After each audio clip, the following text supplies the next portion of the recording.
Good evening, everyone. On behalf of Team Jumpstart, I warmly welcome you all to the first workshop of the Jumpstart Workshop Series, Pitch Perfect. Jumpstart is the signature professional development project of Achievers Lanka Business School, which is conducted for the fourth consecutive year. Jumpstart is a platform for budding entrepreneurs to pitch their creative business ideas to a panel of judges in order to win prizes worth 100,000 rupees, along with knowledge and mentorship from the best in the industry. Also, we connect growth stage startups with investors and give them the opportunity to receive investments for their businesses.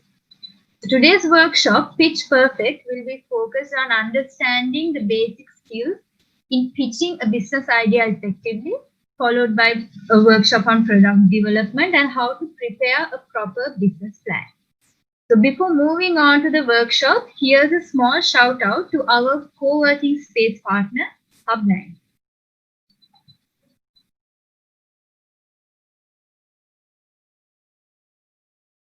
Hi guys, my name is Pula. I'm an entrepreneur. I work as a student coach based around YouTube.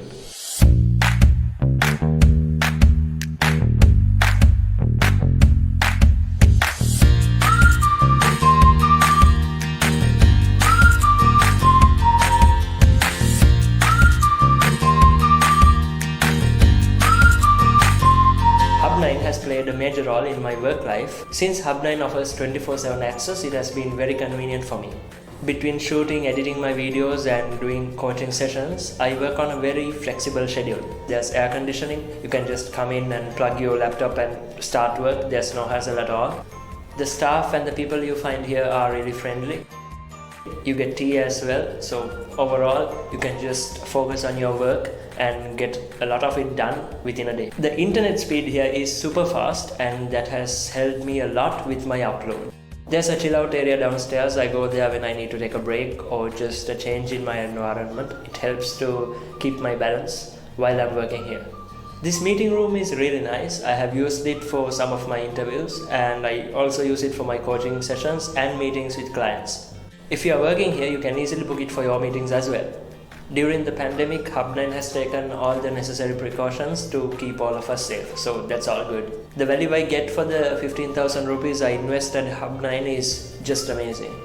If you're just starting off your business, this is a good place to start.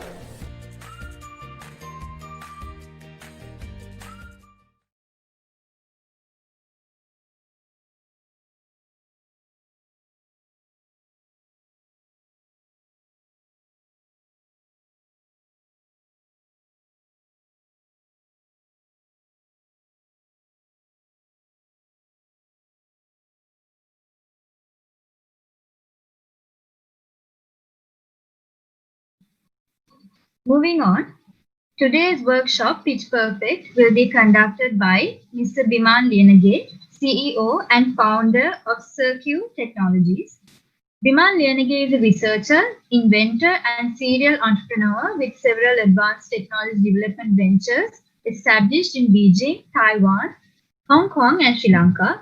With over 20 patents to his name, Biman has also won numerous awards, including TechCrunch's Startup Competition, the Red Dot Design Award, the Feng Ru Cup, the Global Innovation Challenge, and the Durex Design Challenge. Currently focused on wearable, graphene, and digital twin technologies, Biman has collaborated with many Fortune 500 companies such as Microsoft, Intel, Porsche, Daimler, and Tencent to successfully deliver over 800 advanced technology projects. His contribution to the industry has already earned him nominations for the Forbes Under 30 Asia class of 2017, as well as the Forbes China class of 2017 in the field of healthcare and sciences. Mr. Biman also serves as a board member for the NGO Business for Better Society and an ambassador for She Loves Tech, and is the co-founder of the Urban X Tech Accelerator for UN Habitat, funded by the World Bank Group in Nairobi, Kenya. So today's workshop will be conducted by Mr. Biman Lienage. So Mr. Biman Lienage, over to you. I hope you guys can hear me and see me very clearly. Yes, we can. Yeah, so let me share my screen. Okay.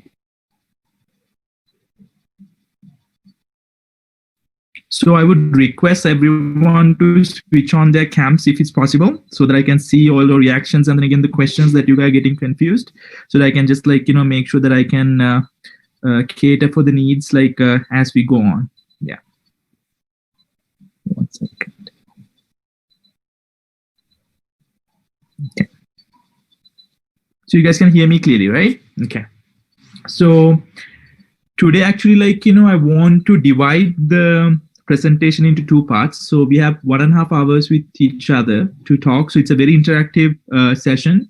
You guys can ask questions anytime you want. So please unmute your mic and then again ask me a question when it's needed.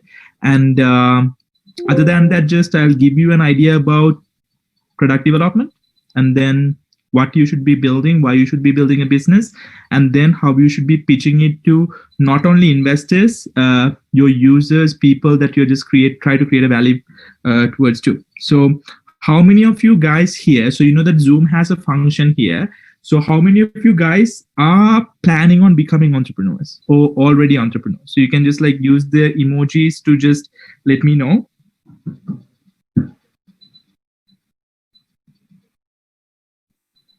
This is a very interactive one, so please do interact. So that was the whole point of using Zoom as a platform. So one of the people, can you just let me know what drives you to become an entrepreneur? What do you feel like after you become an entrepreneur, after you create a business? What do you want to get out of it? Anyone can switch on the microphone and let me know.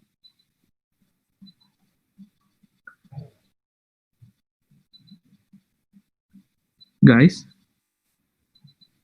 any volunteers?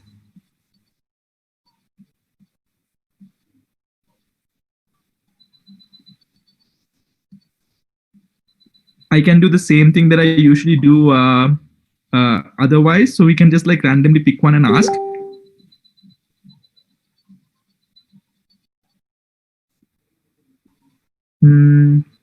Any volunteers?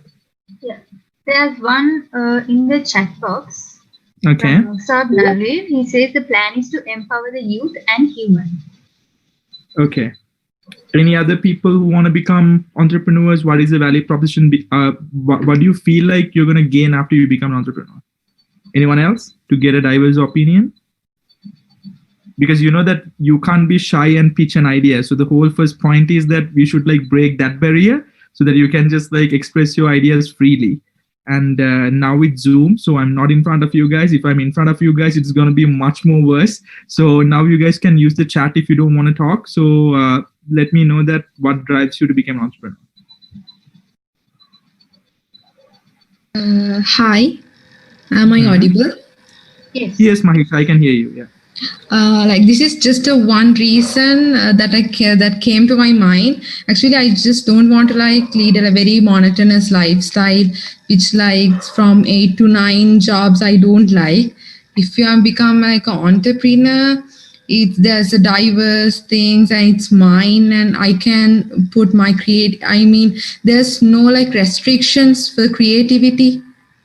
And yeah, there are more than this. Actually, one thing that came to my mind when you asked this question, there are more reasons actually. If I can, I will put it in the chat. That's Awesome. kind of one reason. Okay, Mahesha, thank you. So anyone else? That's courage. One of the things that entrepreneurs should have, to just switch on the microphone and let everyone else know that what drives them to become an entrepreneur, basically, because investors do see this very easily. Hi, can you hear me? Yes, Sabesh. Yeah, so my name is Sabesh, and well, the first thing that comes to my mind and probably everyone's mind is profit. I'm looking for profit, so money. So I've lived my life, most of it being a part of middle class family. I want to change that. I want to grow up and show everyone that being middle class isn't bad. You just have to work towards your final goal, and you end up where you want to be and what you want to be. So I just want to prove that by living the way I want to, and gaining something out of it. Okay. Thank you, Sarpesh, for the answer. And then I think if you guys all can switch on the cameras so I can see that you are listening to me, not like, playing the game on the other side, so that it's like easier for me to just like, guide you and like, tell everyone that what is about like in the presentation I'm going to do. So just to give an idea about where I come from and what I do for the past over a decade, like around 13 years in China. So I think the presenter and the moderator before just spoke a little bit about like what I do and the story behind that. So I work in wearable technology, smart cities, AI, effective computing. You can look me as an inventor, you can look me as an entrepreneur, and other than that, I'm an investor right now, looking at investing in developing countries, especially about interesting problems that they're using technology as a medium to solve. And everything actually started in Sri Lanka. So that everyone of us that who are in this call somehow went through 33 years of civil war. For me, is that when I was in A levels was the time that like we actually had started looking at peace, but it did not stop us from dreaming bigger, or else like dreaming bolder. So you can see a couple of pictures that when we were small, I was looking at building volcanoes to understanding stars. Like I was working at doing a lot of work in astronomy. I did quite a lot of work in aircraft engineering and started becoming an engineer at a very young age. And other than that, like, I played like, junior nationals for badminton, do a lot of all those things of like extracurricular activities that helps you to gain the skills, helps you to build the confidence to be able to look at problems in extremely interesting ways. So I leave Sri Lanka at the age of 17, and then I go to China. And when I first go to China, that you can imagine that I don't speak any Chinese. I only speak like Sinhalese and like, English. So when I first go there, like right after Olympics, you can see that you very quickly learn all the things that you've done in high school doesn't really matter. The same way that when you go in front of an investor and you just say that I've done XYZ things before, you just need to figure out what is the relevance of the work that you've done and the skills that you've acquired from doing those things at past, and how can you apply for a new problem and to look it into a different way. So I learned my first lesson when I realized that the world is a competitive place. So that's especially China. And every single person is extremely working harder, building their ventures, studying, and then like doing all those kind of stuff. So if you want to kind of highlight yourself, you just need to compete. So that's the first way that like, the first lesson you guys are going to learn, that how can you create some stuff, go into the same playing field, and at the same time, just like, create a unique value proposition so that people are going to notice you. So this is my attempt of doing that. So this was the biggest competition in Beijing around innovation and new technology. And I created like, first a pair of robots that actually like, help to sort balls into corners. And I thought that it was actually like really amazing. And I go into this competition and realize that every single one, apart from me, is like, creating more amazing inventions. So that was Friday. And Saturday and Sunday, I watch a movie called Black. And then that movie is about a deaf and blind kid. And usually the parents tie like a little bell in the leg so that when the kid is running around the house, the parents know that like, something is going. So I just asked myself that why would that kid be running who's extremely comfortable with his or her life because she was born deaf and blind? So I wanted to ask myself, like, can I build something to help this kid? So ended up like, learning my first lesson of entrepreneurship, which is very simple, that I broke away that like, 2 robots that I built, and I just take 2 winter gloves and put these electronics into 2 gloves and coded very quickly Saturday and Sunday. On Monday, I had a new project. So it was the first wearable device for deaf and blind children to understand color, context, understand the objects around them, and help them to translate the world into vibrations. So I went into the finals. over 20,000 students were like, taking part in this one. And then China asked me the biggest question: how many deaf and blind children are in the world that can be helped by your device? So because they need numbers, right? So that's what investors want. The bigger the problem that you want to solve, like, bigger amount of money that you're going to get for, like, in terms of investment. So I told them it doesn't really matter. If there's one deaf and blind kid out there, why am I not building something to help this kid? So I started focusing on 1% problems, and then ended up like, being the first person to won the first prize of this competition after 26 years. And my whole education was like, completely funded till my postgraduate degree, and slowly won a scholarship to the entire thing. And I joined Microsoft Research.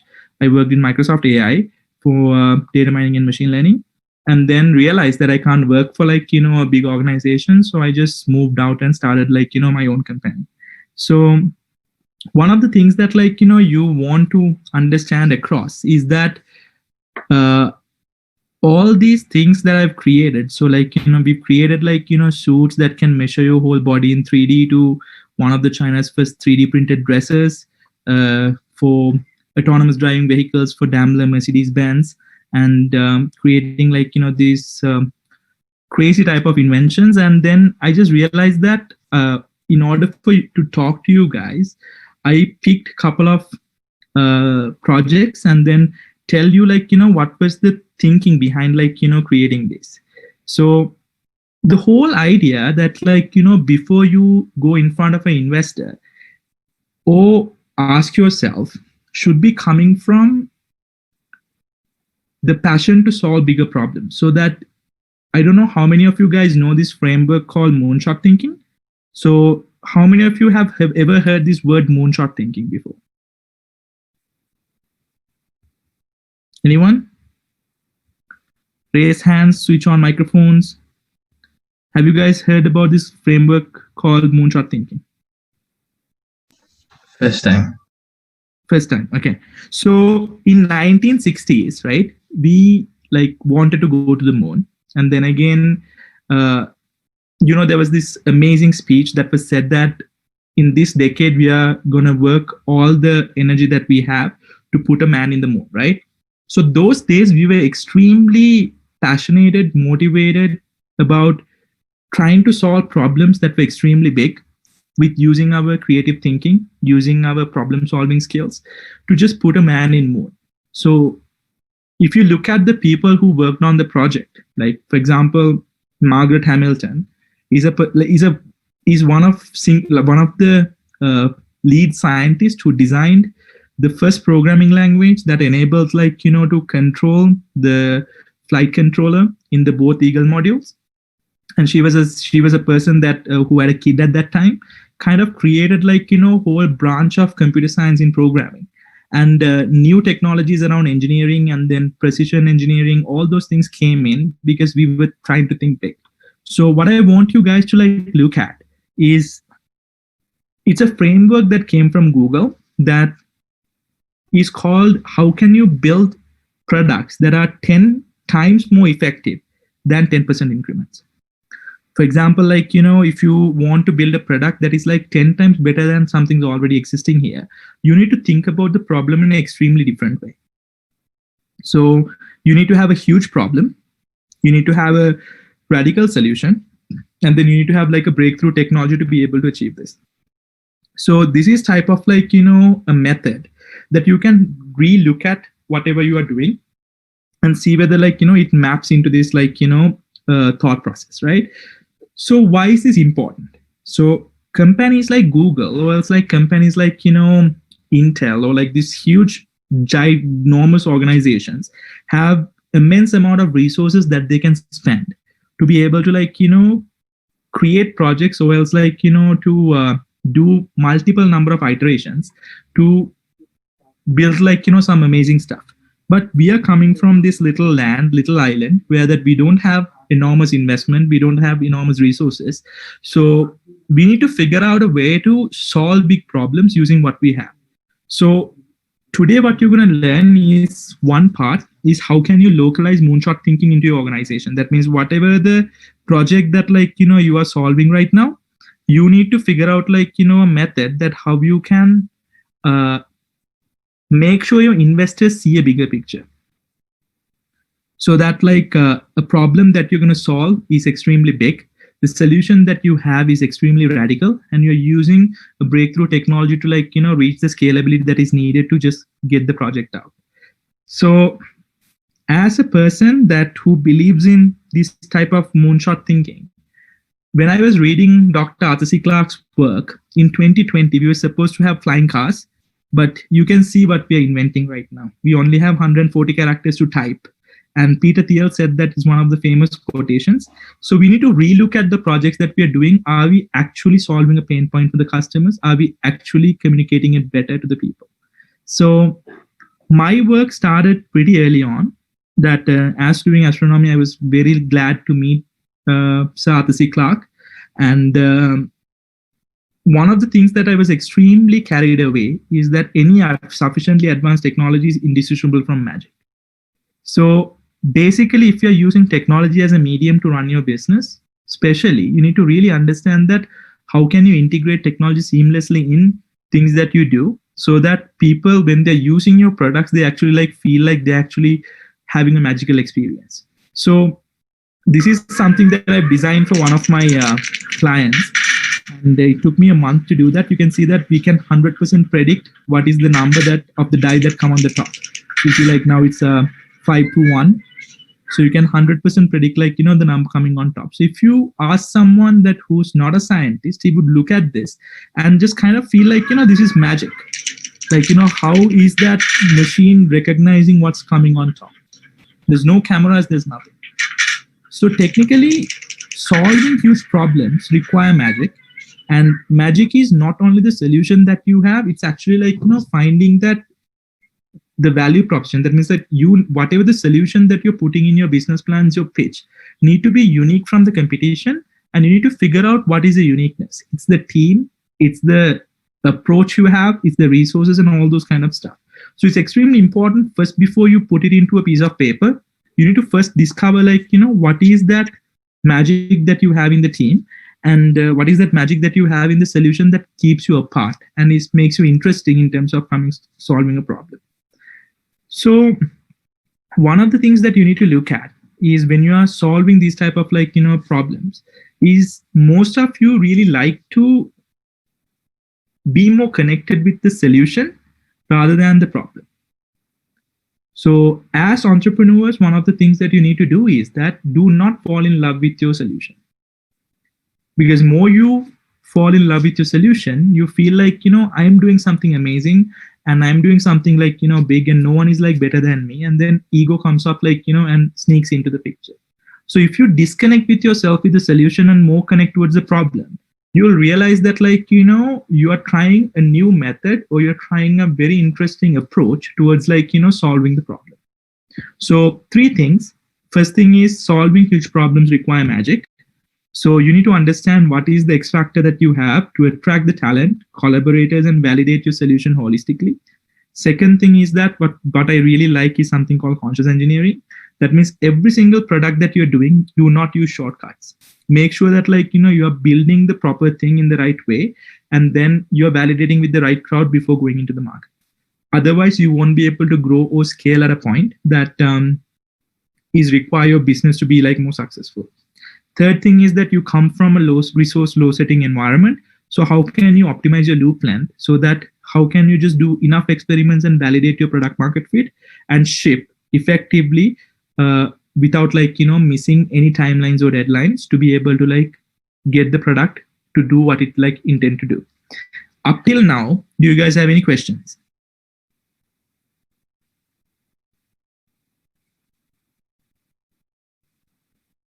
Anyone?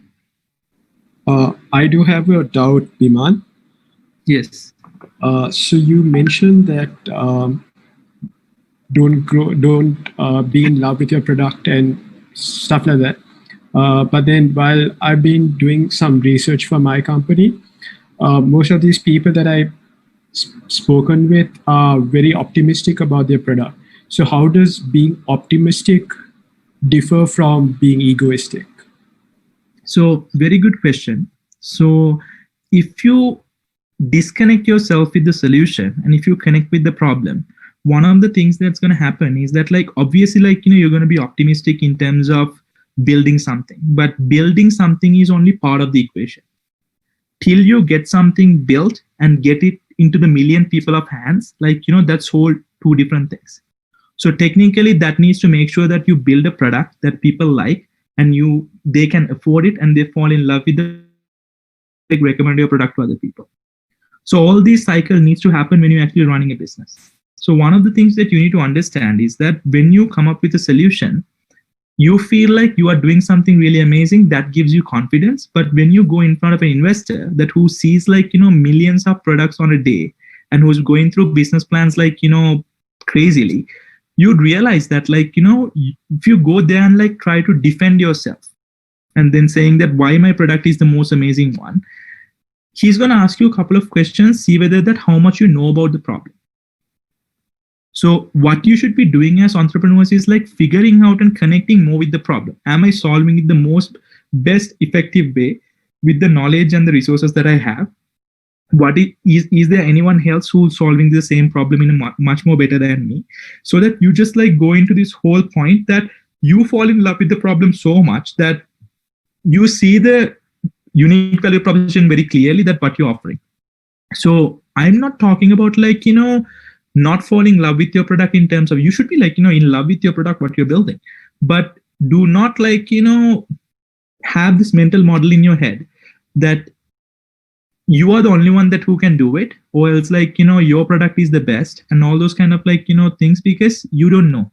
If I ask you, give me 3 examples of competitors that you have, you would find 3 examples for competitors finding from Google. But there are more competitors in China, more competitors in Korea, more competitors in everywhere else. So that you need to do extremely in-depth research to figure out, like, who's actually solving the same problem in the same way. So instead of, like, kind of try to defend your approach, try to be more optimistic about, like, you are getting one step closer at cracking the problem in the good way. So that's, like, basically what I want you guys to think about in this area. So we'll have, like, very practical examples in the future in the rest of the slides to look at, like, how we are solving these problems. So for today, I actually picked 4 products and 4 learnings. And these 4 products are actually built, like, for the past few years that I was in China. And I'll go one by one and, like, tell you guys about the learning. So if you find your core value offering is X, right? So you need to figure out, like, what is next, right? So this is a problem that I had when I was in China in 2017, that air pollution was a huge problem. So that there was extremely crazy air pollution that we needed to figure out, like, a way around it. So if your idea is X, one of the things that you can do is that you can add your favorite adjective. Like, make it adaptive, distributed, efficient, personalized, intelligent, whatever the words that just make sense for you. Add on that adjective and see whether, like, you can figure out an interesting way of solving the problem. So I created this product in 2017, and we did 50,000 units manufactured in 6 months. This has 15 patents, 2 design awards. And this is a screenshot I got like, probably last week. So we actually put it for pre-orders after we sold the 50,000, and the product actually has pre-orders of $1.3 million US now. So this complete thing from concept to mass manufacturing happened in, like I said, in a very short period of 6 months. So that means, like, you think about a problem, you do your science projects, your duct tape prototypes, your early designs, then you just like do engineering prototypes to validate what you're building, and you just do the engineering verification to make it smaller, make it beautiful, make it better, till the entire mass production done in like, 6 months, and you can just ship it. So when you build something like this, one of the things that you need to really think about is that if you are someone that who's going to come up with a business plan about a project that I want to build, and then again, the way to build it, you need to ask yourself a question: how many iterations can you afford? So when you're building a product, how much money can you spend? How many experiments can you do? How many iterations can you afford? So that if you are becoming a little bit smarter, you need to build experiments in a way that you can reduce the loop time. so that you can go from concept to mass manufacturing in a short period of time and with extremely carefully planned iterations. So the other thing is that you need to ask yourself that what is your cost per POC, that means proof of concept. Whatever the product, whatever the business that you're doing, you need to first do a proof of concept. So you need to build a version that actually like solves a problem, and then you need to iterate and like, create the best version of it so that investors can understand what is the end result look like. So this is two things that you need to look at. And then the most important thing is that you need to build your products with intention. When you're writing your business plans, when you're just working or doing something, you need to make sure that like, you do it with intention.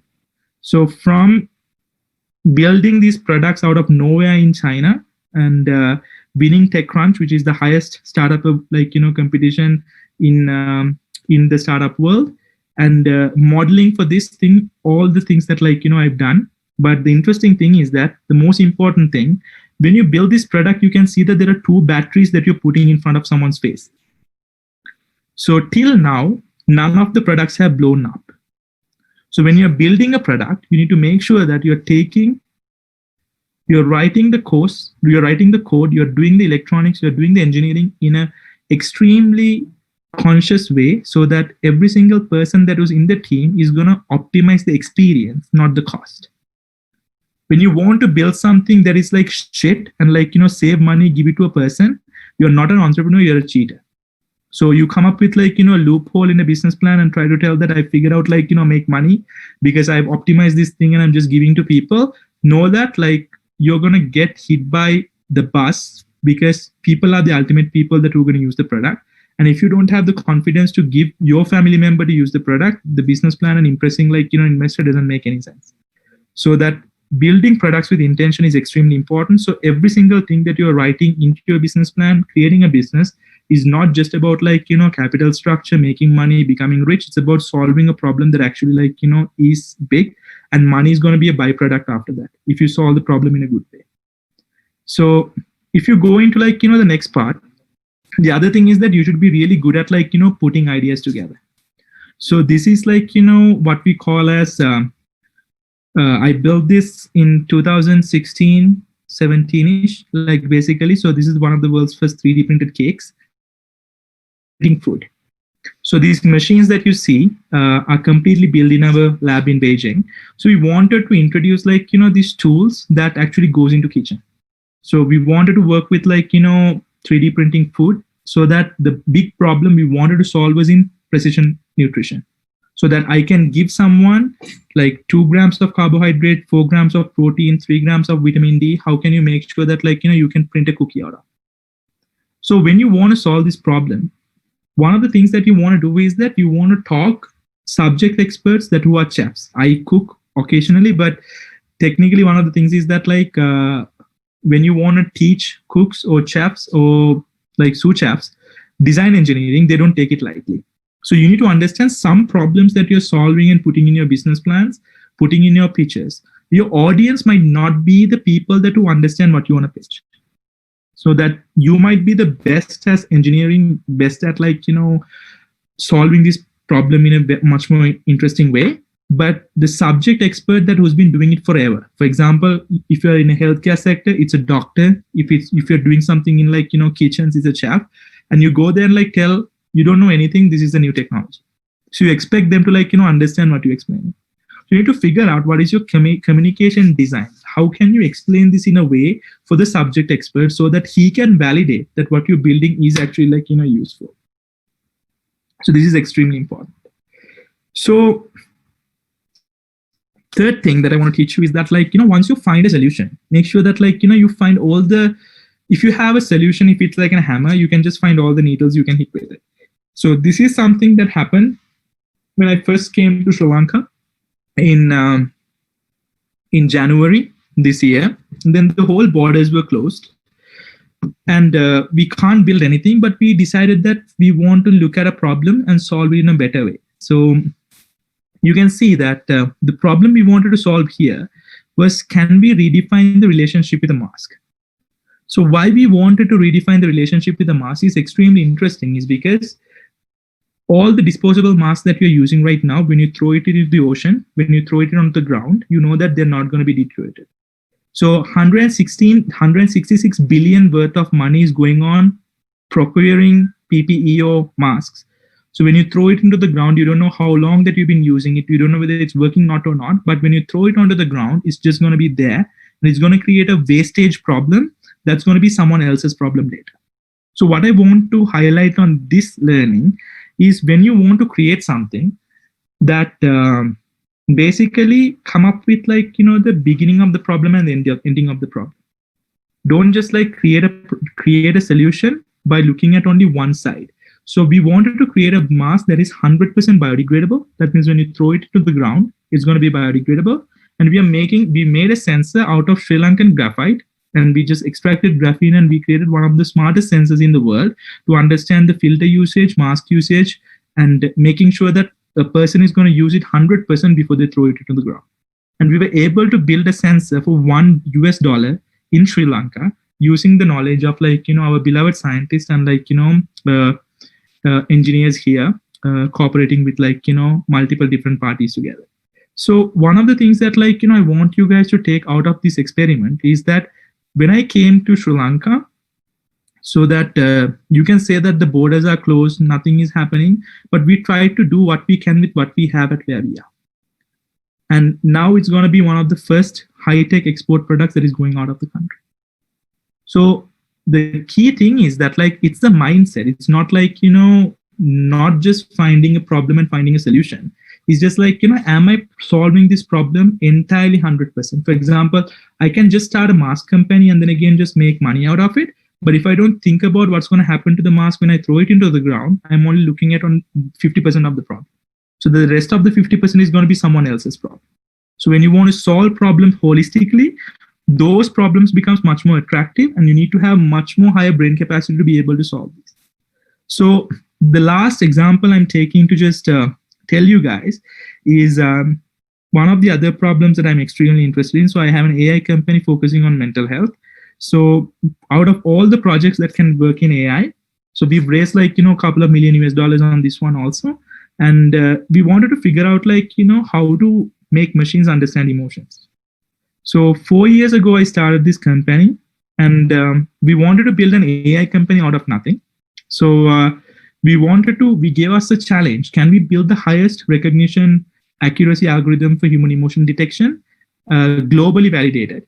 And with the team that we have, by that time, we had only 13 people working in the project. Now the team has grown massively. But we ended up integrating our emotion recognition engine in the Volkswagen cars, the group. And then the Hanson Robotics, I worked with Sophia, with Dr. Ben. And we were able to create this amazing capability to a machine to understand human emotions. So when we started this problem, there was no proper guidance. And our ultimate goal was that when everyone is telling that how can you build products, and when the whole world is saying that when AI, you need to require so much data set to do AI, we look at the problem in a very different way. And we were able to publish something extremely amazing around solving and beating the results from Google with 1/8 of the data that was required to just doing the same accuracies.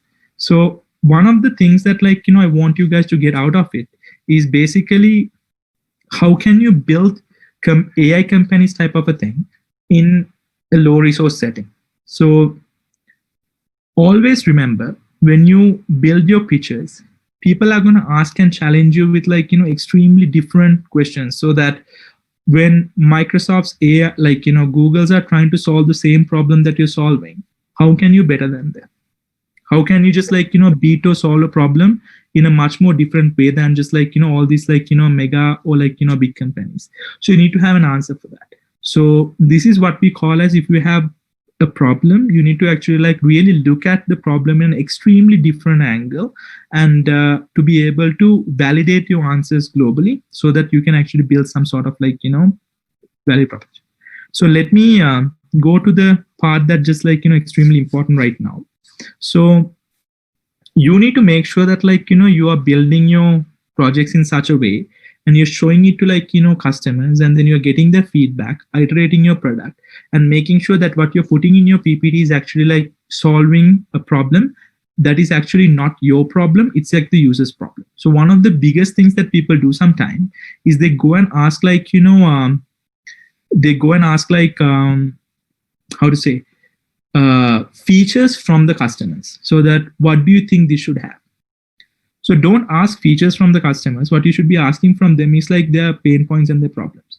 Figuring out what features actually help this person is actually going to be part of your product manager's job, designing like, what is the best ways of solving this.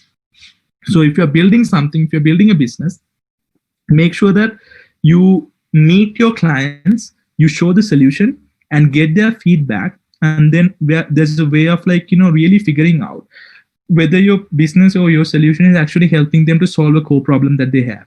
So you might have noticed right now, because of COVID, people don't pay for things that are nice to have. If you're solving a problem, you need to make sure your business is actually addressing a core problem that is actually like a must to have problem someone has. So before we start like, the whole workshop around how to pitch someone, I want you guys to first think that like, it's okay to build unicorns, but what I've noticed in my career is it's good to become a zebra rather than a unicorn. So if you want to create a company, you need to make sure that during this pandemic, I have more than 250 employees with me. We didn't fire anyone. We didn't cut salaries for anyone.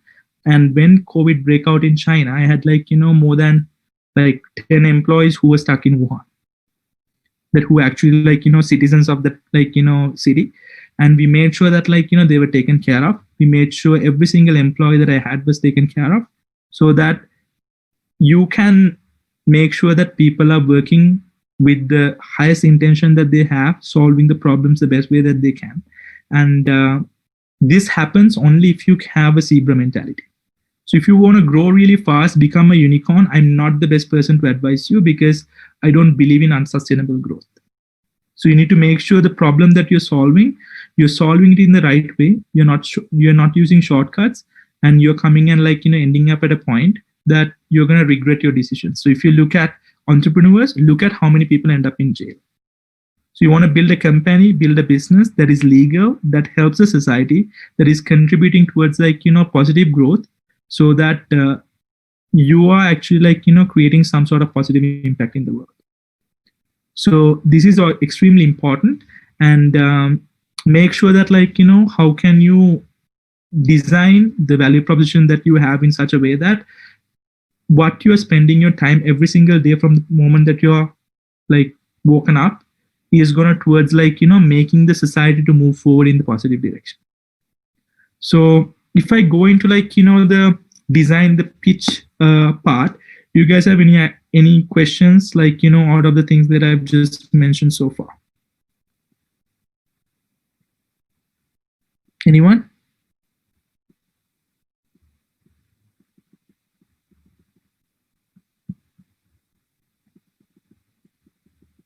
Anyone have questions? This is an extremely interactive slide, I have to say, actually.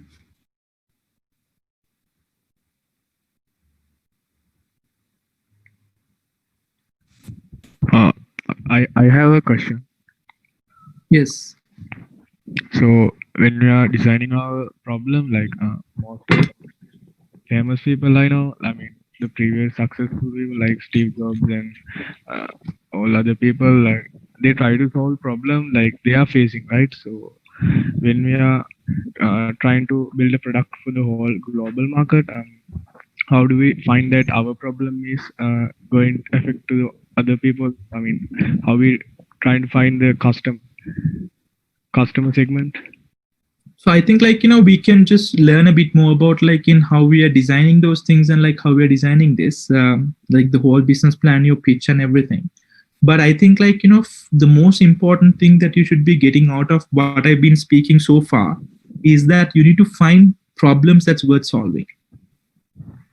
So as entrepreneurs, if you're going to like leave the full-time jobs that you have after you just like, going to spend, so you think you're going to work 9 to 5 in corporate, entrepreneurs work 24/7. In China, it's called 996. That means 9 a.m. to 9 p.m., 6 days a week. You're just working. And when you become an entrepreneur, one of the things that you just need to make sure that if you are committing that much amount of time towards solving a problem, first thing, you should be interested in solving that problem. Second thing is that it should be a problem that's better solved, like, during a certain period of time. So if the bigger the problem, better, more interesting it gets. So finding a problem that is for you, it's something that what we call as a hack. So that you feel like, you have a problem, so you figure out a way to solve it. But you need to make sure that, like, you ask the right questions enough times to see whether is this a problem for a lot of people. So that comes from your market research. That comes from your user interviews. That comes from, like, talking to people and understanding, like, the problem that I'm having, is it something common for everyone else? And second thing is that after you map it, you'd understand what is the market size of the problem. We'll come into that slide bit later, but that's just basically, like, the framework or the thinking around it. Anyone else? Thank you, Chandra.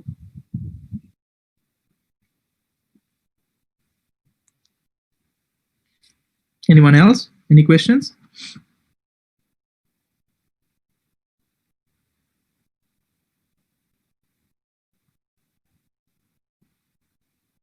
Okay, cool. So let me go with, like, how to design your pitch. It's actually, like, about how can you communicate effectively your idea to, like, someone else. First slide, intro, basically who you are, what do you do. Is basically you can just, like, tell everyone what your company does and what is, like, what do you do. Like, it should be easily explainable to someone else, and you need to make sure that, like, you tell it in a very effective way. So I've given an example on the screen.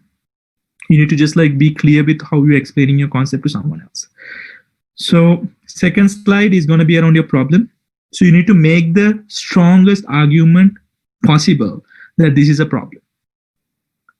So that why does your product exist? Why are you building a solution? For example, if I'm building a mask, why am I building it? Why do we need a sensor for that? So if you're building, like, a business in e-commerce, why this site need to exist when you have, like, so many other websites? So you need to make sure that, like, you kind of create the strongest argument so that you can tell everyone else that, like, this is why I'm doing what I'm doing. So address a real and a current need in the market. This is extremely important because investors can, like, smell bullshit 5 kilometers away when you just try to create a problem that is not there.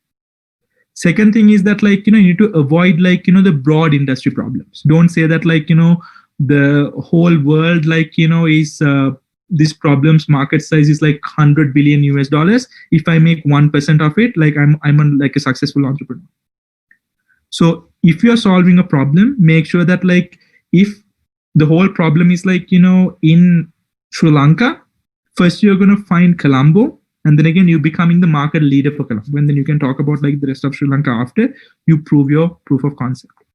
So third thing is that you need to make sure that specific pain points of the individual in your target market. You need to make sure that in the problem statement you are extremely clear about how you're expressing this thing, and then quantify this thing in time and money. People make sure that, like, the problem needs to be understood in, like, time and money. For example, if I say 60% of 3D printers go unused, and that's 150,000 printers resulting about 200,000 tons waste per year. So that's, like, something that people can understand in numbers. What is side of a problem that I'm trying to solve? So if you go into the second, so anyone has, like, problems about the problem?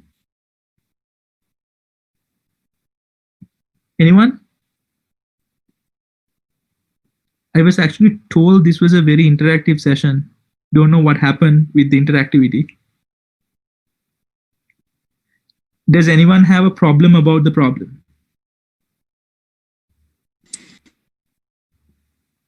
How to define the problem?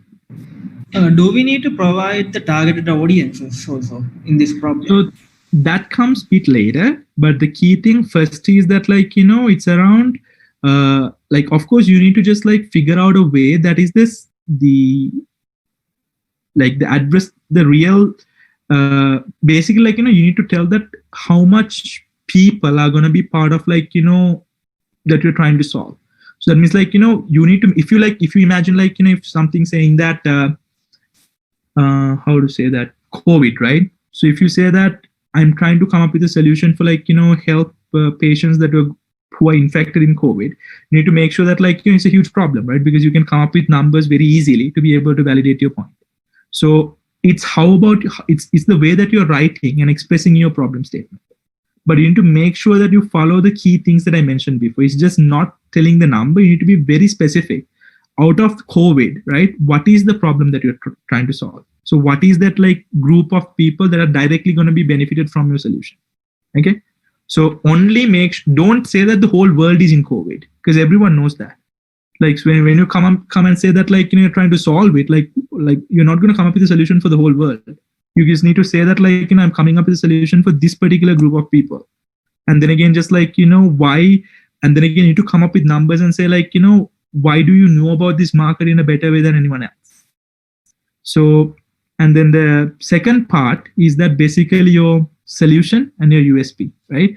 So USP is like, your unique solution, basically like your, what is your like, unique point.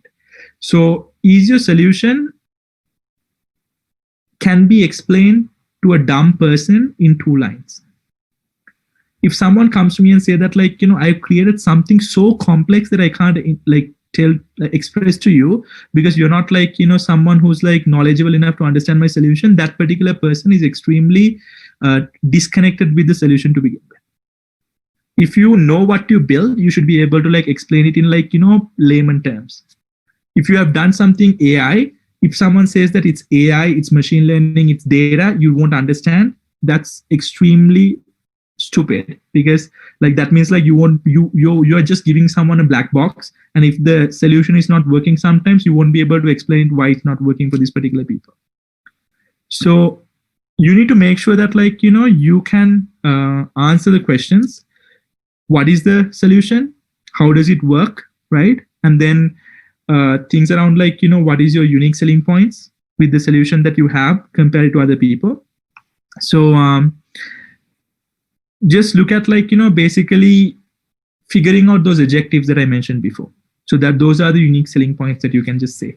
So my solution is like better comparing to ABC solutions because I have like, these unique selling points. And you need to be able to express this to someone else in a very layman terms, very quickly. So that there's something called an elevator pitch, and that elevators go few floors from bottom to top. And people can say that I'm a professor, I'm someone who's been like working in the academia for 50 years, it's like, solving this problem. If that particular person doesn't have the ability to explain what they've created in 2 lines for a human being that was like not doing what they're doing, that means that person 50 years was completely waste trying to understanding like, the solution that they've done. It's extremely important as entrepreneurs that you can clearly, transparently explain what you've actually created to people that are going to use your product. If you're hiding something, that means you're doing something fishy. That means that's why you can't actually openly tell what is the solution that you have. So I hope the solution part is like, good. So go with the basics, short and simple, because you need to have it explained. Don't have huge lines, paragraphs explaining what you do. It needs to be extremely short and simple. So if you go into the market, right, how big is the market, right? And how fast it is growing. So these are the key things you need to look at. So the domestic target market, global target market, or else global industry market, all those 3 things are like, important. But again, don't tell that, like, for example, if I take an example, like, let's say Uber or Pick Me or something like that, just, you can't say that like, you're coming up with a solution that just like for the entire country, because you clearly know that like, these businesses only operate in like, major cities, but they have actually been able to becoming the market leaders for the respective cities that they're in. So don't come and say that like, since like every single person in Sri Lanka is going to have a television, my market size is going to be like entire Sri Lanka. So you can need to figure out like, exactly what is the market and how fast it is growing. If you're working on like, a big market that has like slow growth strategies, that's also doesn't work. So investors really like things that like, have bigger markets and markets that are becoming like extremely big. So the key other thing that you need to look at is your business model and your rollout plan. Basically, how do you make money, and how will you keep making money? It's extremely simple. So who's going to buy your product and use your product? Is your business model scalable? Then when will investors see the return of investment? So these things need to be showed to the investors right away, or the audience. So like usually business models and rollout plans are for people, banks, where like, you just actually get money from. And you need to make sure that like, you can explain people that how can you make money. So basically, if you look at, I'm going to ask like a question for someone who has the video on, just because I can.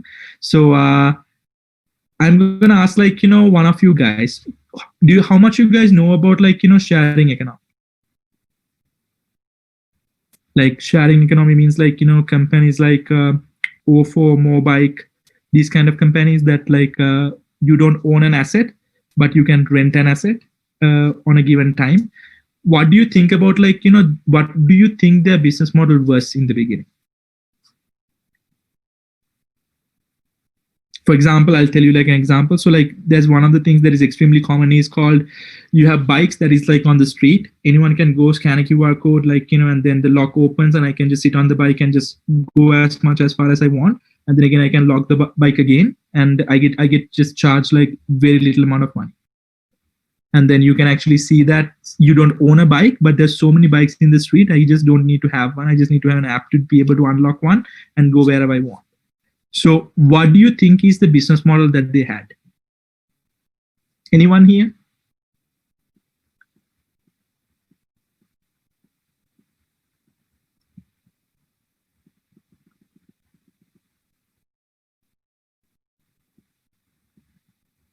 Guys.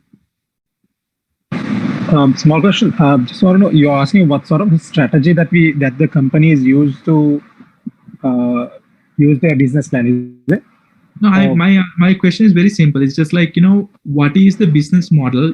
Do you think that they were making money actually? How do you think that they make money? So the scenario is very like a percentage or a commission out of okay. See, if it's like the bicycle thing that you spoke about. I remember driving one of those in Singapore. So if it's something like that, then I think they would rent out or take up bicycles in from different vendors. And then from every usage, they would get a percentage out of each transaction that they make. Okay. So this is extremely interesting because that's the straightforward business model. That you see that someone is going to use an asset and then again, you're going to get a cut out of it, right?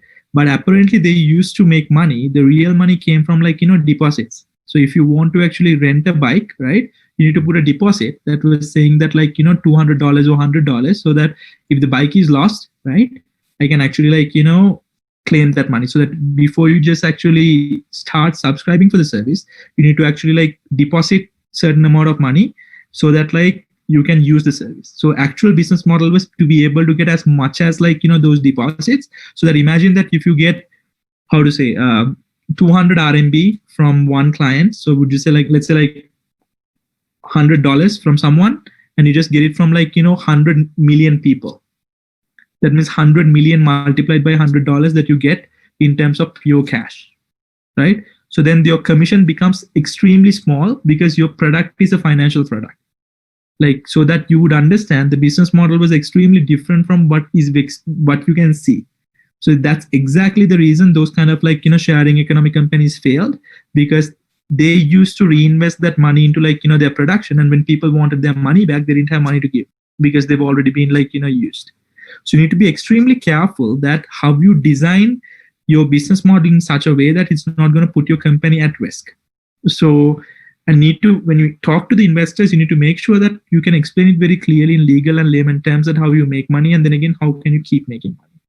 And you need to understand like investors put their money into your company or business because they want to see some sort of return of investment. So if you can't like tell the investors that when are they expecting their money to come back, it's actually going to be extremely difficult for investors to put their money in the beginning. right? So there are two type of businesses where that you can get the money in the long run. Then there are businesses that you can get the money in short run.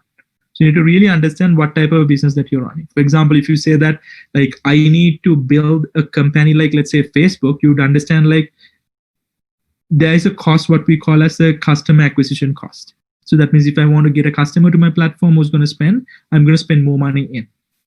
So that all these numbers needs to like, coming together when you're designing your business model and like, rolling out your rollout plan. So going into like, the other slide that is important, traction, validation, partnerships, customers. So this is extremely important. So that you need to be able to like, show achievements, prove your business was successful, and you show people that your business is successful and it will be successful.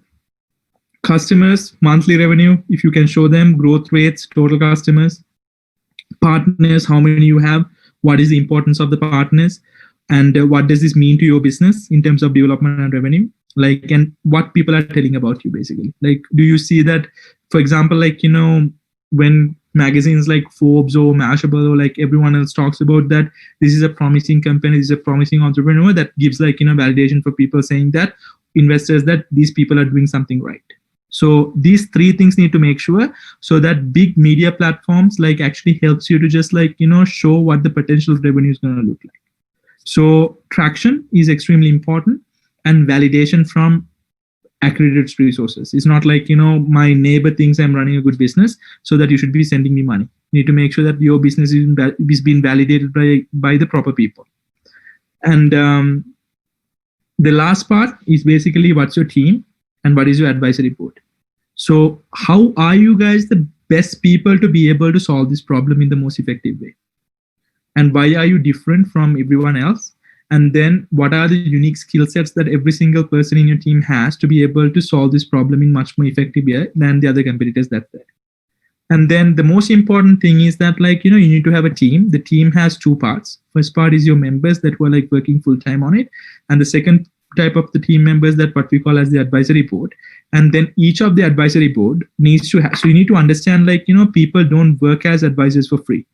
Minimum advisory shares are like, at least 0.5 to 1%, like literally, otherwise they won't be advisors in your board to begin with. Like, just because I know someone, do not put them in the advisory board, because if you ask them like, how much actively are you working on? So I'm actually part of advisory boards for many companies, but that means it comes with a set of responsibilities, which is actually binded by agreements, saying that how much time you're putting in terms of giving a constructive advice. So you need to understand how you design your org chart, how you design your advisory board, and how you make sure that every single person, including investors, advisors, are being informed every single month about your growth of the company. That needs to be done by the CEO, sending an email to showing that how you are. You need to tell that what you've done, what you've achieved this month, and what is the ask. So these people need to actively be contributing towards growing your company. And last but not least is that investment and milestones. How much money do you need to develop your product and then reach your revenues that you're projecting? Be specific, use historical data, and then show that what are the milestones that you've reached. And for example, if you're looking at building hardware products or things that consumers like going to use like physically, you need to show them that what is the what we call as the production timeline looks like, what is the projected sales from your sales teams, and how much money do you need to just to be able to achieve those goals. So you need to be very precise, and people are really good at projections basically. So investors that were working on these kind of areas for ages, including myself, when we look at a business plan, we can see that the numbers that you put in terms of projections are make sense or not in terms of the thing. So projections are not saying that I'm going to be the richest person in Sri Lanka in the next 3 years. It needs to have logical validation, logical process of telling everyone what is the process, how and why, and when do you need the money to do that type of a transition, so that it's not like someone gives you the money up front and you're going to be the richest person in 3 years. You need to understand that investment comes in portions, and when do you need the threshold in terms of what we call as the the point of inflection. So you can go like this, and then all of a sudden, because of some cash pumping, you can actually become an E to the X.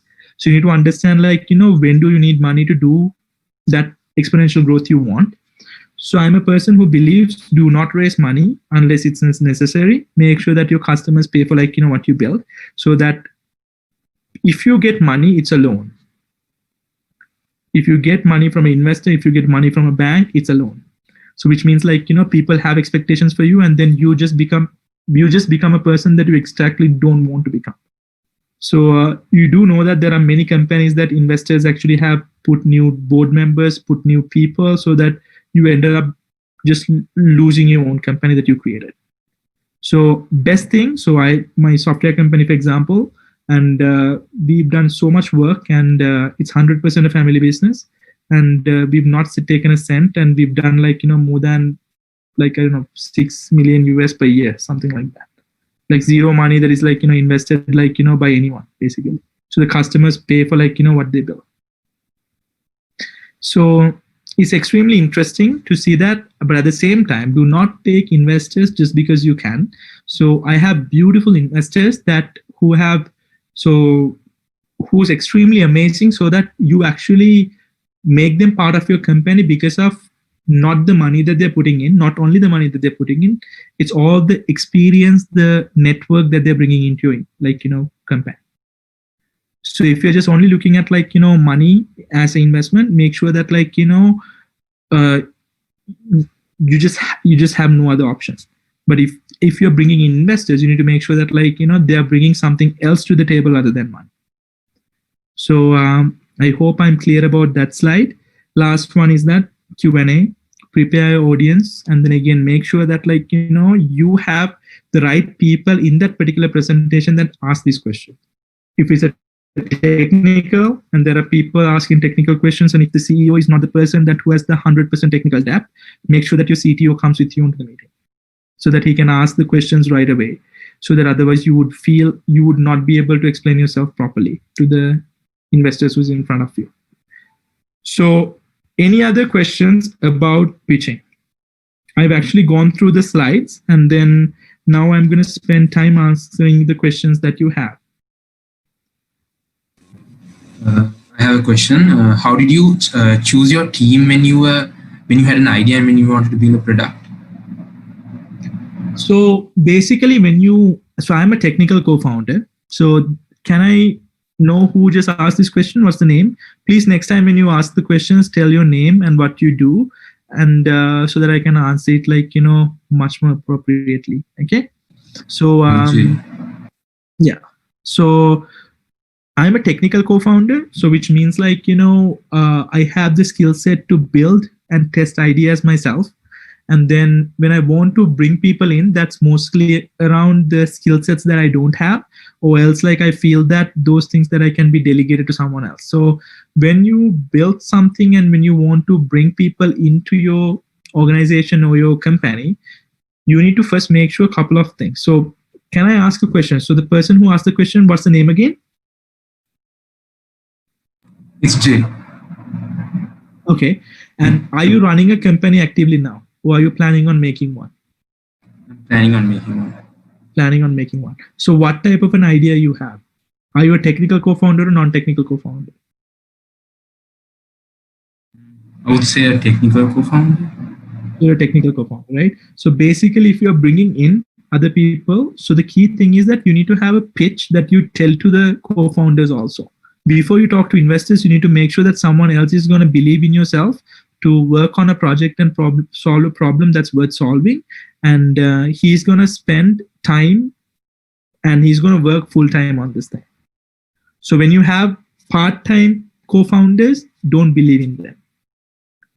So technically, if someone is working on a problem, you need to just work on that full time. And then if that means that you can't finance the person's salary, you need to figure out another way. But the key thing is that you need to pitch your co-founder first, and you need to first make an argument that can you make this person a co-founder or can you just hire him? Doesn't mean that the first 3 people meet in the first coffee date are going to divide the company in 3 pieces. So if you have an idea, a co-founder minimum in Y Combinator standards is like need to have at least 10% of the company shares. If the person is not having 10% of the shares, they're not technically qualified as co-founders. So if you're giving out 10% of your business, you need to really look at what is the person bringing in for that 10%.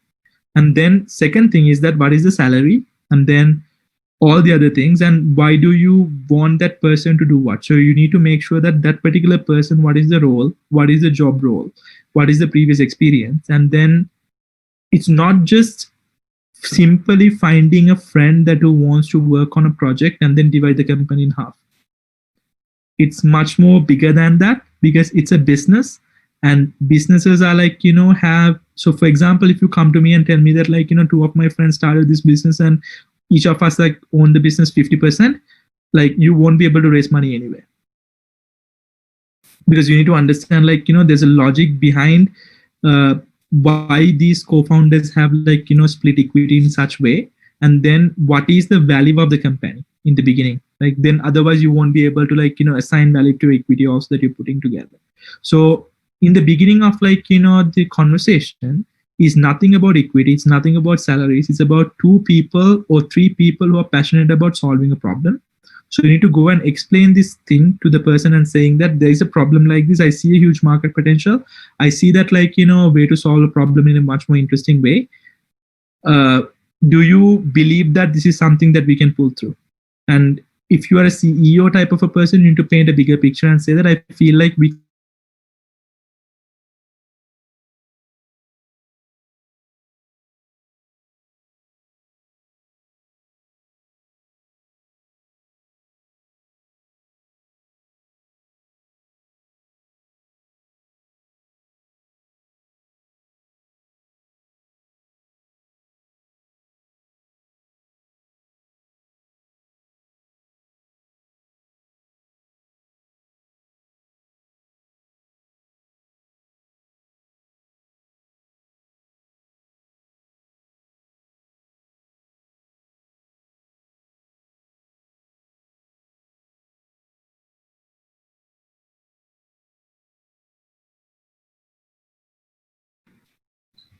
hope I answered the question clearly.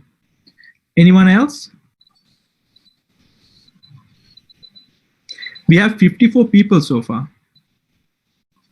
Hi, Biman. This is Priyandan again. I have another question. So there's this term saying product sales. So for this pitch, would you recommend putting out a prototype of the product, or would just a pitch in terms of a presentation would do? So usually it really depends, what you are pitching for, right? If you're pitching for a competition, right? If you're pitching for a investment, if you're pitching for practice, there's a couple of different things, right? So basically when you want to pitch a perfect way, you need to make sure that the audience or else the investors can play with the product that you have. And the other thing is that there are pitches that are extremely early stage companies. That means you want to solve a really big problem, but you kind of have an idea, but you don't have a product yet. So then you kind of then the second stage is around companies that who already have what we call as a minimum viable product. And then again, they've actually not tested it heavily with the users, so that they don't have the market validation. So if you want to raise money, you need to make sure that your product actually has traction. So the other 2 parts are really good for explaining your idea in competitions, explaining your idea in other competitive settings. But if you really want to raise money, you need to make sure that you somehow have some traction, that you can just show that this is problem and the solution that the solution that I've given for that particular problem actually has market validation, basically, even at small stage, small scale. So extremely depending on where you're pitching and what you're pitching for. I hope I answered the question clearly. Yeah. Yes. Thanks, Biman. Yes, and I also would like to say this to our Facebook viewers. If you have any question that you want to ask Mr. Biman, you can type it in your chat, FB chat, which will be directed to us. And anyone else who would like to who have, let's say, technical difficulties or such, you can type a question in the chat box too. But it's better if you can interact with our speaker and ask the questions yourself. Thank you.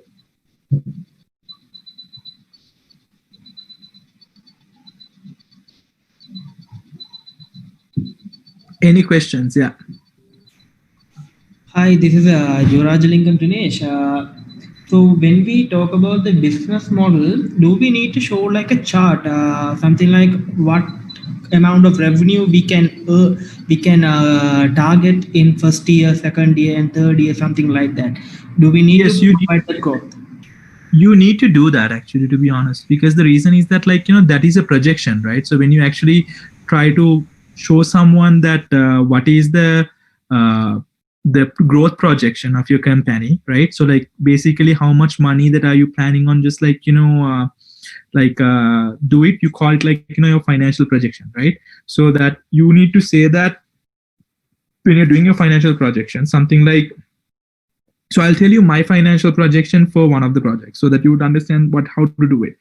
So I would say that, like, for our AI company, 5% of the mental health exam market, like, share is around 1 billion RMB in 5 years, so that we are confident to reach 10 billion US dollar evaluation. Okay, so 10 billion, like, RMB valuation. So that way means, like, we can say that, like, we for the past, I don't know, 2 years, we've like done around, I would say, like, 500 million in terms of like 100 million RMB in terms of, like, revenue.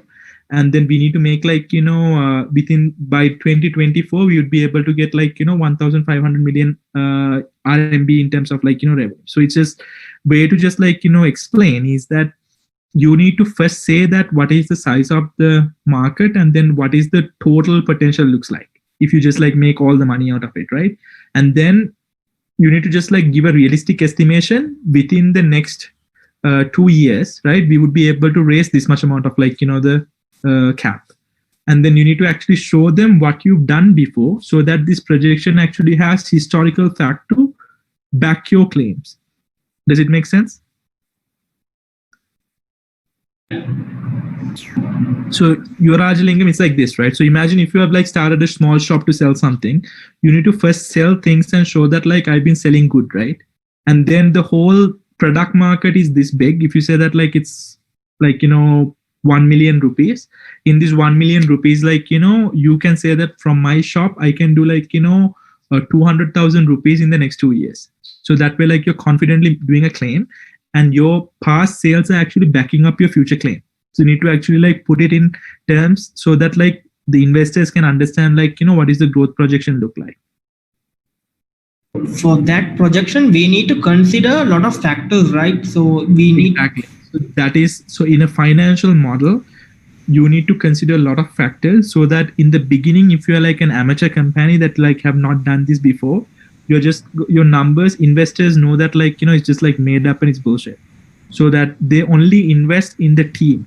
So if you're doing so when you're raising money, right, you have like angel investment, you have like, pre-seed, you have seed, you have pre-A, you have A, B, C, D, like this, right? So different stage of like, investments, investors look at different things. So in the early stage of companies, they are not going to judge your business by like, the projection that you've done. They're going to judge your business by like, the problem, how big is the market size, and they're going to look at the team, and they only look at your execution ability, nothing else. Yeah, that makes sense. Yeah.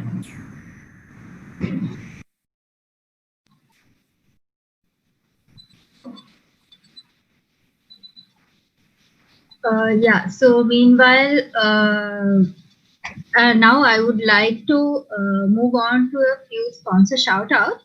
So meanwhile, any participants, if you have your questions, you may type in the chat box. And also people who are joining from us through Facebook, they can type their questions in the chat, so they will be directed to us. So meanwhile, I would like to give a shout out to our advisory partner, PricewaterhouseCoopers, and our IT solutions partner, MyShopbox.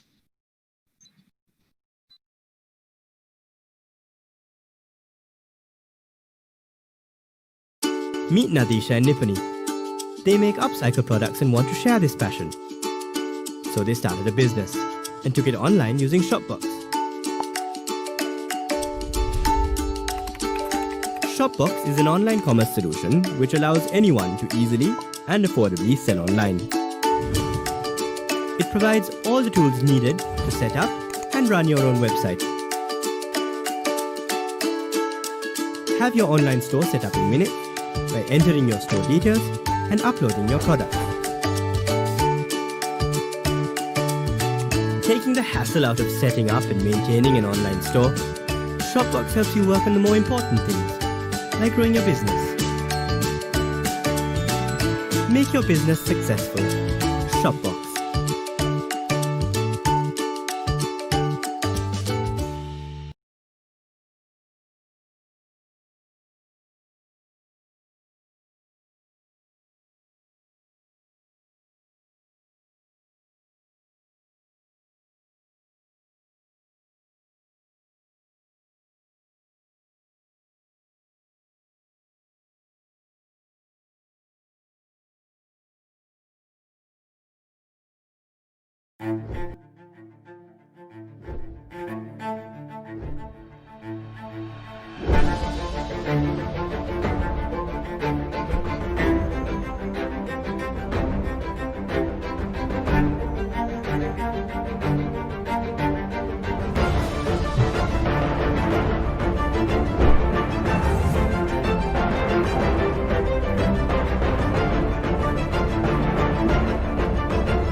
Okay, coming back to our session. If you still have any questions that you need answered from Mr. Biman Liyanage, now it's time for y'all again to ask your question. And if you all are joining us through Facebook Live, you can leave your questions. Any questions you have through the WeChat will be directed to us.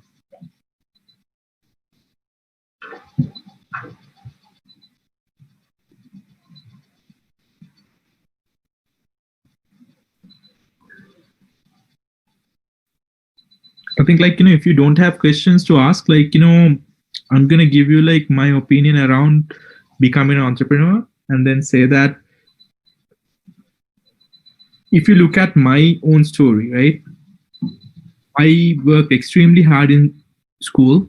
So when I went to high school, then got myself a scholarship, went to China, and became so I was one of the valedictorians in my postgrad program also. So that means I've published, I've done my research work, I work with the supervisors, I've done all those kind of things that was required in academia to be able to do that. Then joined Microsoft, and then worked under other bosses, under global company environment and MNC type, and to learn what's the best practices, what's the best way of building and solving problems, and then work with experienced entrepreneurs, and then I just started my own company. So this is one of the things that you need to take in extremely importantly. One of the trends that I've seen in Facebook recently is that these people who have bought i8s and then again posting and saying that do this, do that online business, and like, do become an entrepreneur, and like, now I have like a huge house and I have an i8, and be like me and I'm like extremely successful by when I'm 22 years old. Do not get carried away by like, these stupid things that you see in Facebook. Instead of that, like, build a company and be responsible, so that if you have more than one people working for your company, you need to make sure that like, that's another family that you're responsible for. So if you are planning on growing a team, building a team, it's not that you're going to treat your people that were helping you to build your dream as employees or like, workers. They're going to be your partners. They're going to be like, the people, team members that are going to look up to you to make sure that like you're committed for the business that you actually like, ended up like, making in the beginning. So if you're into building a business in the short run and then becoming a billionaire and then again just make so much money, that's an option. But don't like, find a shortcut to do so. So if you want to become an entrepreneur, just make sure that like, the effort and the time commitment that requires to do so also. So it's extremely important you first take some time, sink it in. And it's one thing to be inspired by Mark Zuckerberg and Bill Gates and how they dropped out of Harvard and built Facebook and Microsoft. They're extremely different times. And then you cannot count, like we only have few Mark Zuckerbergs and like, few Bill Gates, right? So look at your local ecosystem and look at Sri Lankan startup ecosystem and see how many founders are like, billionaires right now, and look at and get their like, learning journeys and understand what was the strategy that they follow for building their businesses. And most of the people, if you can find the right story, make sure that like, you can find it. And then the second most important thing is that be extremely conscious and intentional that you want to follow this path and you're doing it for the right reasons.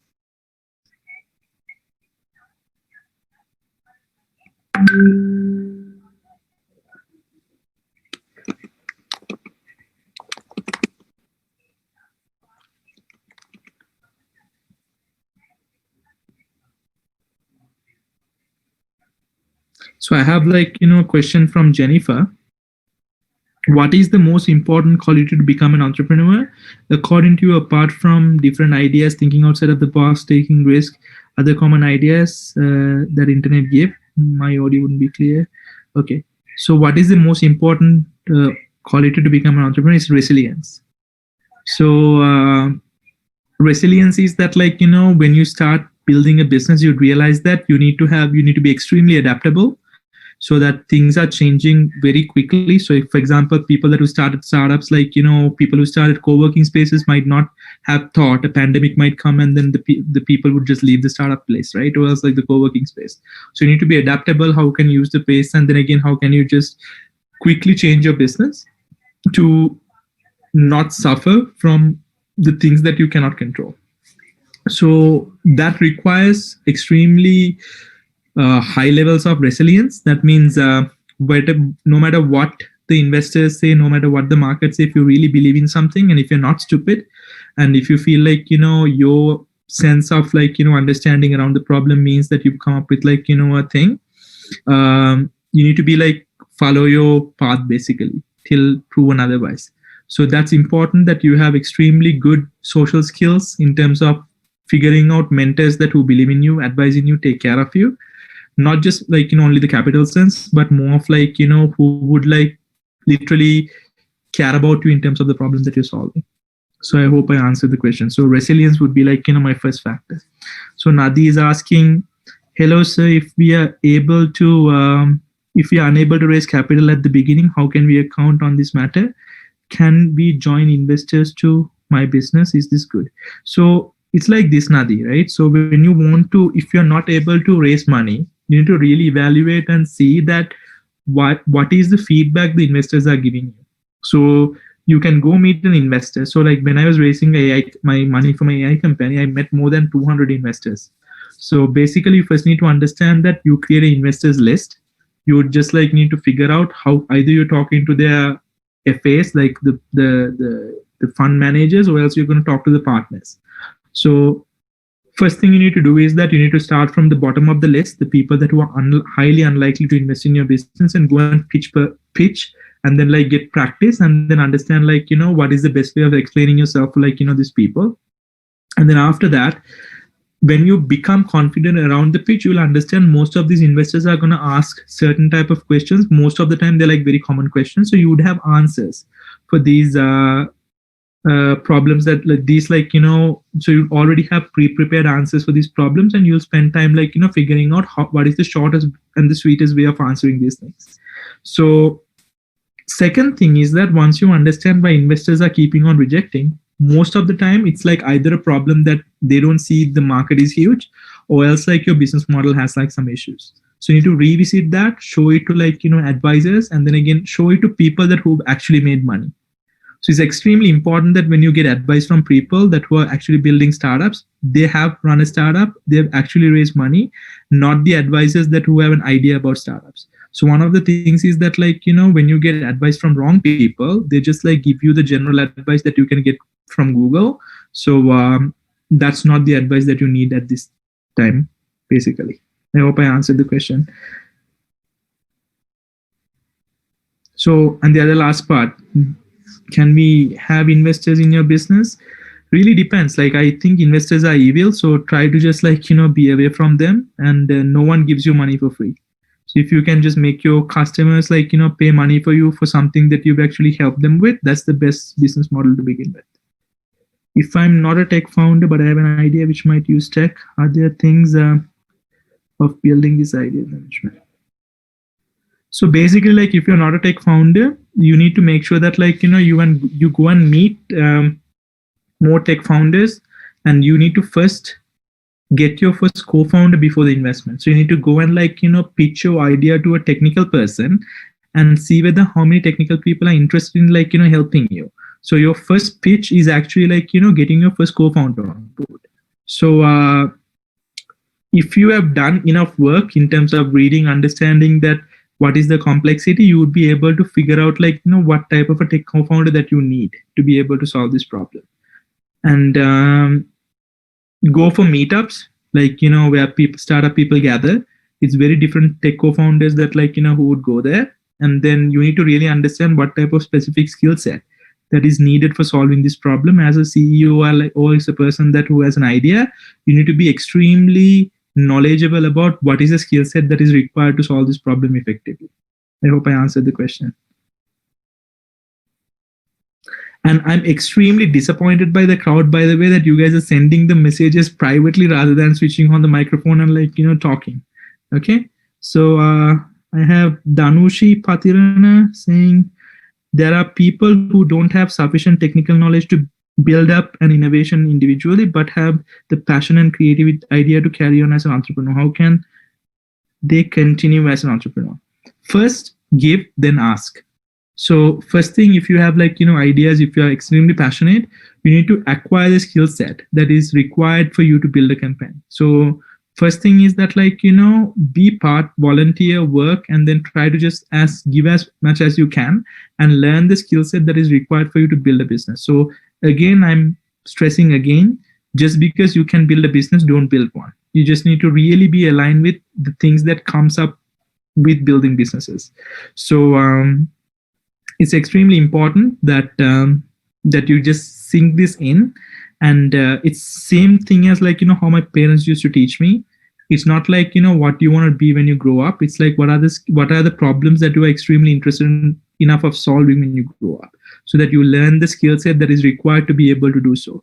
So if you are a non-technical person, you need to first understand like, can you figure out a better way of like, getting the technical people interested in solving this problem. But for that, you need to be technically savvy, or else like you need to have high digital literacy that you might not need to program, but you need to know that like, what is the technology that is necessary to solve this and what is the skill set. Yeah. So then I hope I answered the question also, Danushi. So Ahmed Hussein, will investors steal your ideas after reheating them? Like, I don't know the investors in Sri Lanka, like the people who have money, actually the real money, they really do not I think I would be surprised when people have like, real money, that it's the first time that they're hearing the idea. So most of the time, no matter how fresh the idea is, the real funds, the VCs, they have spent so much money researching the market. It's highly unlikely you can surprise with them an idea. So because you actually like, said something about an idea. Like I said, businesses are not ideas. Businesses are like, ideas that have been executed and have like traction and validation. So if you have an idea, you need to make sure that you can execute it. And that's what investors are paying you for. So if you are executed it correctly, then that means like, no one can take that traction away from you. So if you can grow much more faster, then that means like, that's what they're going to invest so that you can grow much more faster. So if you look at ideas, I'm a person who's firmly believed that ideas without executed are not worthy of investing to begin with.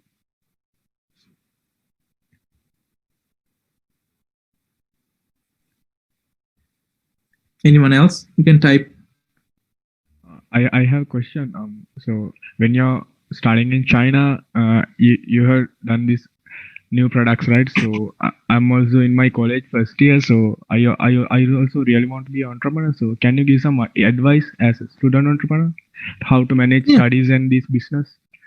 So it's a very good question, Shamika. Is that so when I was in school, I did the studies, and at the same time, I always, so for example, when I was working, when I was studying, like I always want to publish papers in areas that has commercial opportunity, so that you know that your research is not going to be end up with a research paper or a thesis, that it actually is going to be ended up with someone else's hand and is going to be actually used as a product. So first thing is that like, try to work on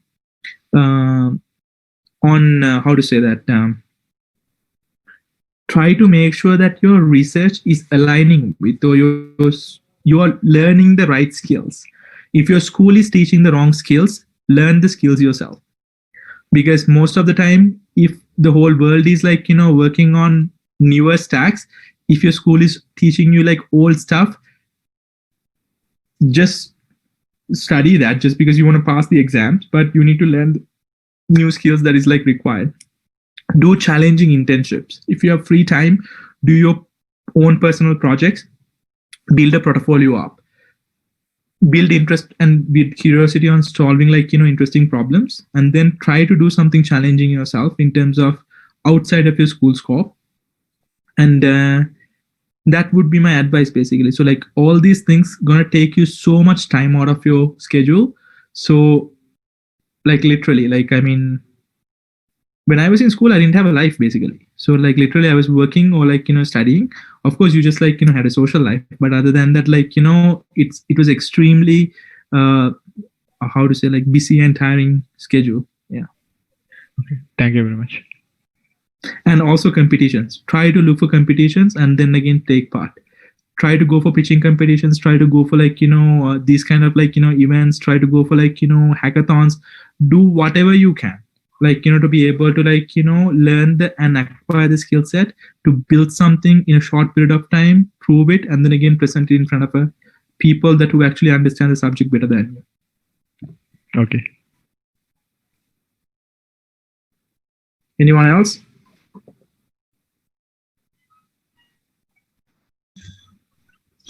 What's the mindset that you have, like, when you're solving a problem? Like, when you're like looking for the new solution?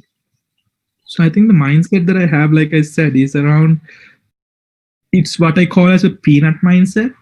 Then that you are not the most knowledgeable person around the subject. So that the mindset is that there's always room for improvement, and there's always room for looking at the problem in an interesting angle. So that my mindset always solving problems is around like, can I slice the problem into a point and figure out like, something that other people have missed? So that opens me opportunity to work on a problem in and not reinventing the wheel all the time. Because like I said, the whole pitch that I was talking to you guys around 10x improvements, not 10% increments. So if you want to do 10x improvements, you need to really look at the problems in an extremely different angle. In order for that, you need to first understand that, like, you are not the only person that who've solved this. At the same time, just like, you need to have the mindset that there's always opportunity and there's always room to improve, like a problem.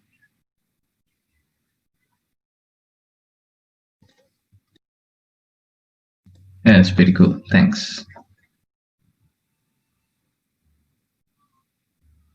Anyone else?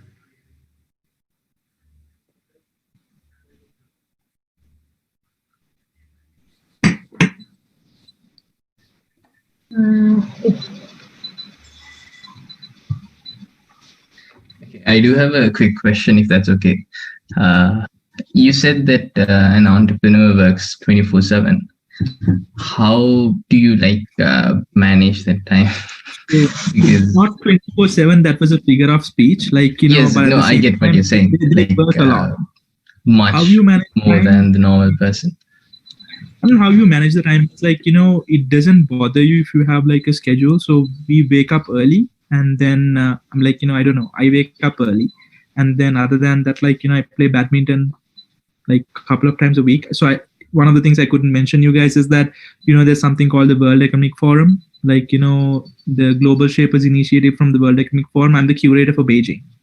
So apart from my full-time work, I have so many other responsibilities, and then mentoring and all the things that I've required time for. I'm also married, and at the same time, I have like, my family to take care of, and then other engagements like that, like, when you really have frameworks designed, so that when you have built frameworks around solving the problems, you would have time. And I do meditate a lot, like, all those kind of stuff. It just gives you clarity to just like understand. You would really know that 24 hours is long, like a lot of times.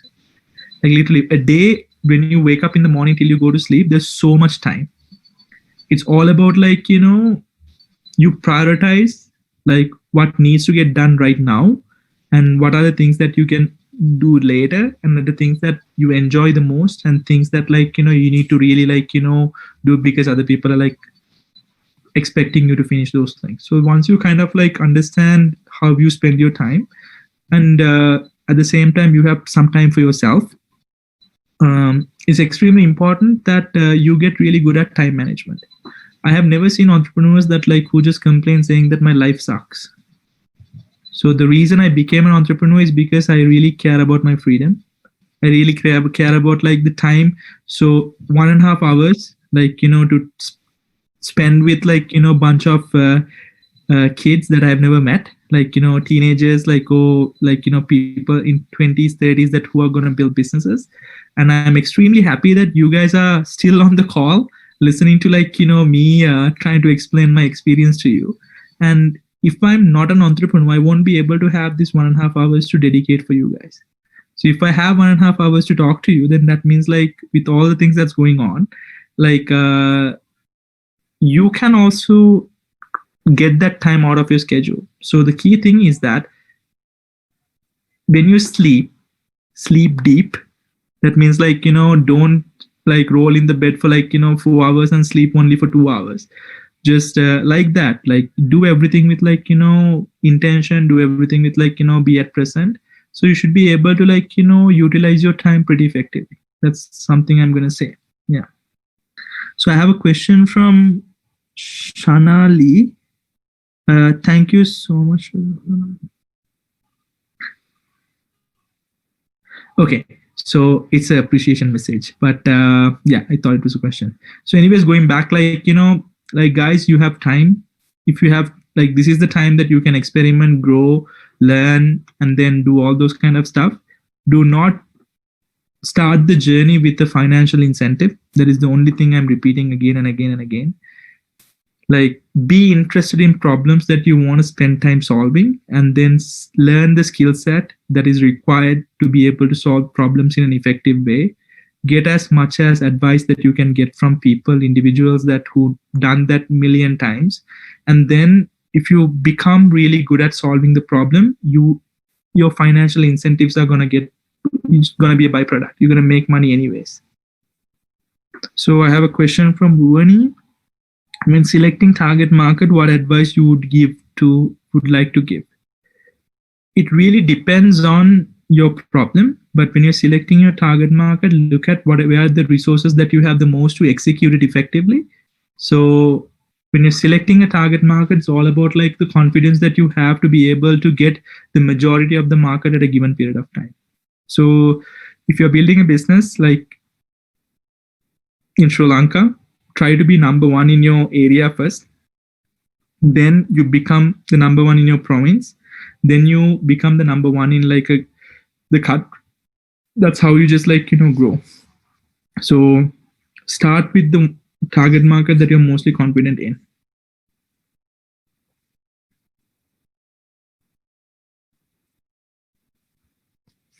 Cool. I think we are pretty close to wrap up.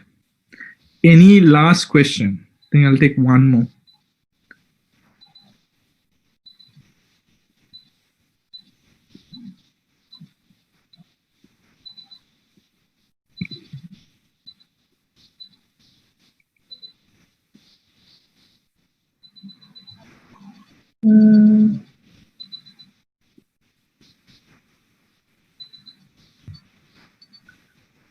I think if there aren't any questions, maybe we can wrap up the session now. Yeah. Yes. So I would like to extend a big thank you to our speaker today, Mr. Biman Liyanage, for sharing your experiences, for making time for us today and sharing your experiences, your knowledge with us. So I'm sure that all the participants joined today through Zoom and via FB learned a lot. And I once again thank you very much, sir, for your contribution today. We value it. We appreciate it very much. Thank you, sir. And as long as you guys learn something out of the 1.5 hours that I've dedicated, I'm more than happy. I hope you guys become amazing entrepreneurs in the future. And if you need any help, like basically reach out to me on Facebook or LinkedIn. And if I have time, like, I'm definitely like, gonna ask you and answer you and help out. So if you have the patience and if you have the discipline to spend 1.5 hours on a Sunday night to listen to a fellow entrepreneur, that means like you've done something right in your life in terms of spending time, like, just to learn something little.